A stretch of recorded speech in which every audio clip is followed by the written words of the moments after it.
भला जब हम मर गए और मिट्टी और हड्डियां हो गए तो क्या फिर उठाए जाएंगे? और क्या हमारे बाप दादा भी जो पहले हो गुजरे हैं? कह दो कि हाँ और तुम लोग जलील होगे। बस वो तो एक जोर की आवाज होगी और ये उसी वक्त देखने लगेंगे और कहेंगे हाय कमबख्ती हमारी, यही जजा का दिन है। कहा जाएगा कि हाँ वही फैसले का दिन जिसको तुम झूठ समझते थे। फरिश्तों को हुक्म होगा जो लोग जुल्म करते थे उनको और उनके हम जिन्सों को और जिनको वो पूजा करते थे सबको जमा कर लो, यानी जिनको अल्लाह के सिवा पूजा करते थे, फिर उनको जहन्नम के रास्ते पर चला दो और उनको ठहराए रखो कि उनसे कुछ पूछना है।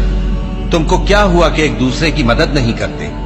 असल बात यह है कि आज ये लोग अपनी गलती तस्लीम कर रहे हैं और वो एक दूसरे की तरफ रुख करके सवाल जवाब करेंगे। पैरोकार अपने पेशवाओं से कहेंगे कि तुम ही हमारे पास दाईं तरफ से आते थे। वो कहेंगे नहीं, बल्कि तुम ही ईमान लाने वाले न थे और हमारा तुम पर कुछ जोर न था, बल्कि तुम ही सरकश लोग थे। सो हमारे बारे में हमारे परवरदिगार की बात पूरी हो गई कि अब हम अजाब के मजे चखेंगे। सो हमने तुमको भी गुमराह किया कि हम खुद भी तो गुमराह थे। बस वो उस रोज अजाब में एक दूसरे के शरीक होंगे।